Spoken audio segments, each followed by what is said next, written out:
newsroom. Micah? Well, Ray, job security. You may feel like you have it, as did top-ranked late-night host Stephen Colbert, but it can change on a dime. Tom Gimbel joins me now. We just saw the president, fire the Bureau of Labor Statistics chief. She'd been in government, 20 years or so? I mean, how do we make sure we can keep our job?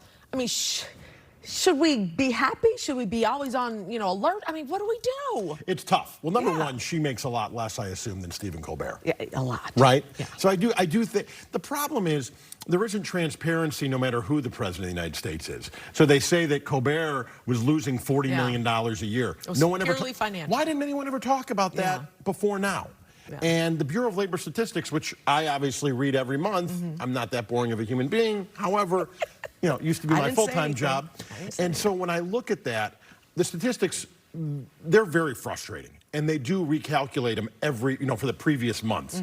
But when things were good, then they like the numbers, politicians. When they're bad, they don't like the numbers. Right. So it's, again, there's always these reasons why, but no one ever makes the decisions when they're happy with the results. I think that's the hypocrisy that we all get frustrated by. So when we look at, how to go about keeping our job, the answer is, do you communicate with your boss? Yeah. Now, I doubt that this person reported even close to the President of the United States. Yeah. So it's a very different issue.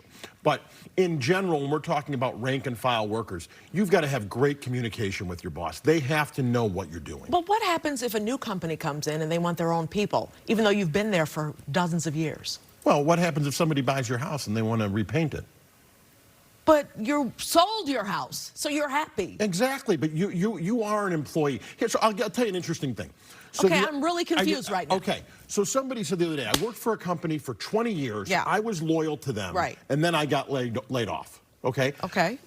Well, during those 20 years, you never did a bad job, you never had a bad quarter, a bad year, and they took care of you and kept you? For some reason, we think that if we stayed the whole time, the company was never good to us during that time. Okay. Isn't that possible? Yeah. Isn't it possible that I may have really screwed up something and the company didn't fire me, they stood by me? But now at a certain time I get let go. I'm not saying companies are great. I am not saying that. Keep the haters away from me, okay? What I am saying is there's two sides to every story. And over the course of a career, we all make mistakes, and the companies a lot of times stand by us. Other times there's financial situations and decisions that have to be made, the same way we would. As an employee, if somebody came to you as an employee and said, I'm going to triple your salary and give you a 3-year contract. Well, of course I'd be happy, but what if they come to me and say, I'm not going to give you a raise and I'm getting rid of your contract? Terrible. Yes. Absolutely awful. However, that's the system. So that's just the way it goes. It's that way when it's good. And it's that way when it's bad. What happens when it causes morale to go down, though? Well, now that's the role of leadership. Yeah. And that's a really important thing, is that employees need to come in and they need to say, what do I need to do to make this company better every day? Now, we all know that every employee doesn't act that way. Right. Right? Now, companies that have great leadership, they create that sort of morale. They get rid of the people who aren't on board. Right? Yeah. The real problem comes with accountability, both from an employer and an employee. If management would fire people who are underperformers all the time, you might not ever have to do layoffs.